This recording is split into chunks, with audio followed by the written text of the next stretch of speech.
Hello everyone, Skids here and welcome to a continuation of my previous video, which was the top 5 things I really enjoy about Fallout. Now in this video I wanted to talk about 5 things that I really did not enjoy and I think that Bethesda or modders should fix them. Now bear in mind that I do not hate Fallout, I still think it is a great game, but it has its problems. So let's get to it. Starting off, we've got my biggest problem and that is the dialogue wheel.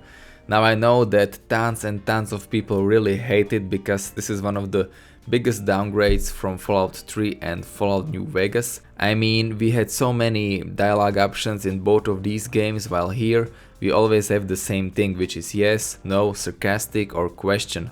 Worst of all, you cannot even see what your character is saying. Only thing you know that he will say it in a sarcastic tone, he will agree, disagree or ask a question, which I personally think is really stupid and Bethesda fucked that up. I'm gonna be honest here. I think that modders are finally trying to fix that. For example, the full dialogue interface mod makes this a lot better. At least I can see what my character is going to say. But that doesn't change the fact that there should be more dialogue options. I mean, I think I know why Bethesda did that. I think it would take them a lot more time to record additional lines with the voice actor. They already had to record tons of them and just adding more options would just mean more money spent on voice acting, but I still think they should not have downgraded it just like they did, because it is a real step back from the Fallout 3 and New Vegas dialogue system. Next thing I really do not enjoy is the non-existent karma system or any effect of your actions in this world. I mean, it doesn't really matter what you say, what you do or what quests you complete, nothing changes. I mean, it again ties to the dialogue system. It doesn't matter if I disagree or if I say it in a sarcastic tone, the character is just gonna say a different line, but they're still gonna give me the quest or tell me the information I need. Unlike in Fallout 3 or New Vegas or in the older Fallouts where you could just fail the quests or make people hate you just by saying wrong things. This does not happen here. Also, it doesn't matter if you kill humans or if you steal from people, it doesn't have any effect on the world, they're still gonna think the same thing about you. There is really non-existent karma system, there are no additional perks for being bad or being good, and it really doesn't matter what you're doing. I mean, you're playing as a father that is looking for his son, and you're basically made to be a good guy. It is hard to be kinda bad. I think that karma system would be a great addition. Some of the quests could end with a few moral decisions and that would decide if you will be the good guy or the bad guy. And I would also like to see some effects on the world. The only effect I saw was in one location when I helped a certain man and then he did a certain thing, but that was one case in a million when something actually happened after I did a certain quest. Usually your actions don't have any effect on the world, and I think that's again another step back from Bethesda. Another thing that's really bothering me is the dumbed down RPG system. Starting off from the new leveling system that is not that good. I mean, at the beginning I really hated it. Eventually it can get a bit better, but it cannot replace the skill points you gain that you can invest in different skills. You can have tagged skills and different perks depending on how big your certain skill is. I think that system was perfect and there was no need to change it. I mean, some people would maybe argue that Fallout 4 needed a change or it would be too similar to Fallout 3, but that change should have been an expansion on that system, not a complete change of it. I wouldn't even say it was changed, it was completely destroyed and basically they just took out the whole skill system and only left perks in it. I mean, there are some good ideas in there, the leveling of strength and charisma that unlocks different perks and stuff like that is a bit similar to the skills system, but it is very streamlined.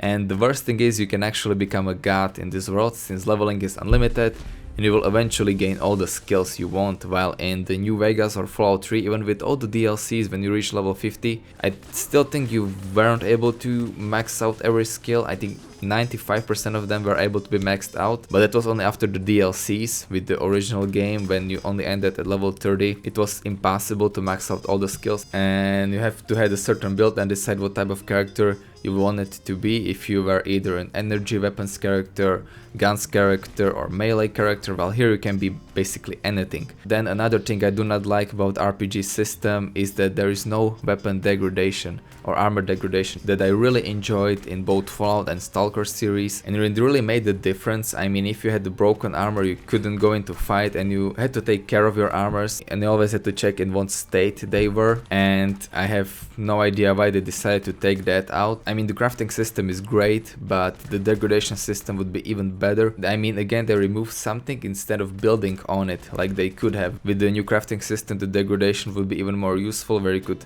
repair your weapons and do other various stuff to it.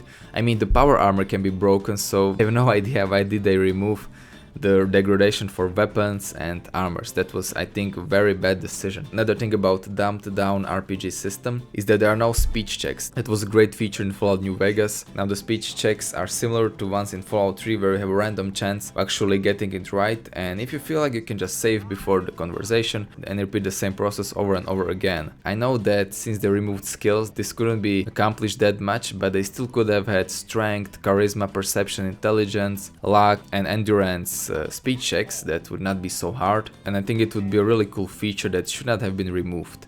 The fourth thing I really do not like are some of the new locations. I know a lot of people will disagree with me, but I think that Bethesda went with quantity over quality when it comes to locations. I mean, there are just so many locations you can discover that contain absolutely nothing interesting other than tons of enemies that sometimes repeat in the same type of locations and some additional loot that you can gather. I mean, out of maybe like 150 locations I discovered, like 30 of them were completely useless, and sometimes I couldn't even find the difference between them. I mean, I know there are tons and tons of great locations that I already discovered, but I think that if Bethesda removed like 1/5 of the locations, it would make the exploration even better, because you wouldn't be discovering locations every step you take, and all of the locations could be interesting. I mean, I remember in Fallout 3 that every location had a bit of a story, while in Fallout 4 there are some locations that are there just for you to loot and kill enemies. Now, like I said, I can't deny there are tons of great locations in Fallout 4 that I enjoyed, but I still think they could remove some of them, or just, instead of making new locations, invest in the old ones and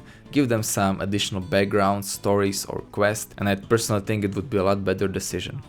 And finally, we have technical difficulties with Fallout 4. Maybe I wouldn't be mentioning it if it didn't happen to me as well, but I wasn't able to even launch the game in normal full screen mode on my new laptop. I mean, I had to use a fake workaround to even launch the game, and I was not the only one. There were tons of people that couldn't launch the game, and even the fake full screen didn't help for them, and I think that Bethesda should have avoided that. I know there are tons of bugs in Bethesda games and it is notorious for it, but we shouldn't encourage them to make these bugs in every game. I mean, people are always saying, yeah, it is a Bethesda game, the bugs are expected, but they should not be expected. The Bethesda should work on making their games bugless without any technical difficulties.